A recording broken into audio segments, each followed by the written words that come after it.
안녕하세요 여러분. 오늘은 언젠가 파라솔 아래에서 모리에토 소설을 들고 왔습니다.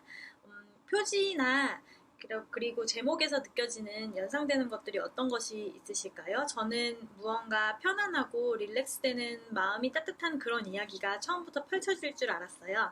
하지만 언젠가 파라솔 아래에서는 소재 자체는 굉장히 자극적입니다. 작품의 첫 장부터 사실 성관계를 묘사하고 있고 눈으로 읽으면서도 잉? 이러면서 시작을 하게 되고 아버지가 돌아가신 후 알게 된 아버지의 비밀, 즉 아버지의 바람, 꽤 성장한 청소년들 이상이 봐야 할 소설이라고 생각이 들어요. 15세에서 18세 금?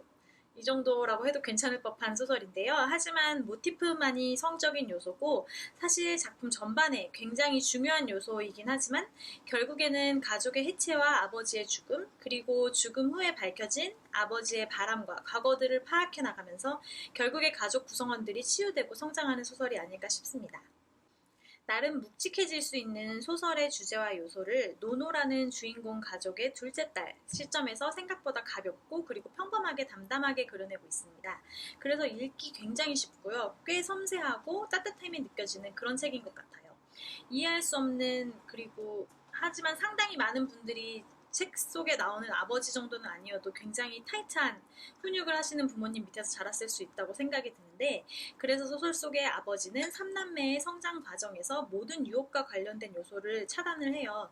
초콜릿 향 나는 지우개를 소지했다고 압수하고 그리고 한 번은 어린 시절 남학생과 손을 잡았다고 정말 홍군형을 내고 그 다음에 또 여자의 노노가 여자인데요. 여자애의 담임으로 이제 남자 선생님보다는 베테랑 여자 선생님이 좋지 않을까 하면서 학교를 설득해서 배치를 다시 해달라며 이제 학교 측에 요구하기까지 하고 모든 면에서 엄격한 규율이 존재하는 아버지인데요. 그래서 3남매 중 첫째와 둘째는 20살이 되자마자 독립을 하고 3남매는 현재 자신의 문제나 그리고 풀리지 않는 심리 등은 모두 아버지 때문이라고 탓하면서 살아가게 돼요. 일단 소설에서 제가 주목한 것 중에 하나는 이런 좀 사랑에 대한 여러 모습이 여러 정의가 나온다는 것인데요. 3남매의 각기 다른 사랑, 첫째 오빠의 연애, 둘째 노노, 주인공의 연애, 그리고 셋째 막내의 연애 거부 등 각자가 정의하는 사랑의 정의가 너무 다르고 다양해서 사랑에 대한 여러 모습이 그 사람들의 마음을 통해서 읽을 수 있어서 굉장히 흥미로웠고요. 그리고 이런 사랑으로부터 나오는 다양한 가족의 모습들도 읽기에 굉장히 재밌었어요. 사랑에 관련하여 모리에토 작가님의 좋은 구절을 뽑아보자면 96쪽에 갖고 있으면 안정이 안 되고 그렇잖아. 바보, 바보, 그 안정이 안 되는 게 사랑의 시작이야. 사랑을 하는 바보, 하지 않는 바보. 같은 바보라면 난 후자를 택할래. 오빠 가자. 뭐 이런 대화 속에서 나오는 그런 살짝살짝의 그런 감성적인 문구들이 모리에토님의 문체를 설명할 수 있을 것 같고 소설의 분위기랑 잘 어울리는 문구라는 생각이 들어요.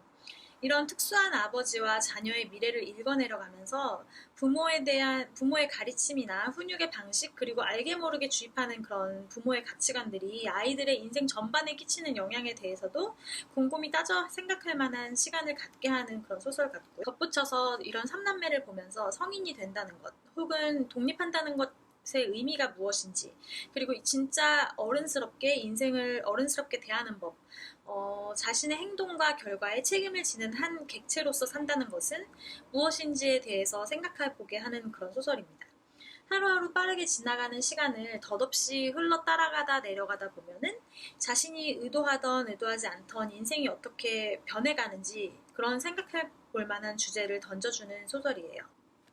하지만 무엇보다도 나라면 부모님의 죽음 후에 부모 중 한 분이 바람을 핀 사실을 알게 됐다면 나는 어떻게 할 것인가. 정말 소설처럼 아버지를 이해해보려는 노력이라도 할 수 있는 아량이 있을지 뭐 이런 것들을 생각하게 하는 소설이고 그런 것들은 정말 사실 상상할 수 없는 얘기 중 하나잖아요. 그래서 어머니나 아버지에 대해서 제가 얼마나 이해하고 있는지를 반성하게 하고 또 그들의 생각들을 좀 더 따라가 보게 하는 그런 생각할 시간을 갖게 하는 그런 재밌는 소설이었고, 사실 읽어 내려갈 때는 너무 가벼운 느낌을 지울 수가 없었는데요. 굉장히 가벼운 소설이에요.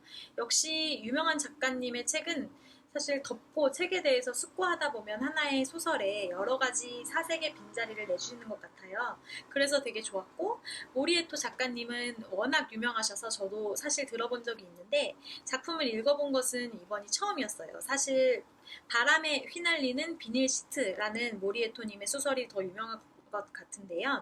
요즘 날씨도 너무 좋고 봄바람도 살랑살랑 맞으면서 주말에 약속이 없는 나른한 오후에 한 호흡으로 읽어볼 수 있을 법한 그런 짧고 되게 가볍고 그렇지만 또 가볍지만은 않은 생각할 거리가 많은 소설이고요. 다음 주에도 저는 그러면 재미있는 책과 함께 돌아오도록 하겠습니다. 안녕!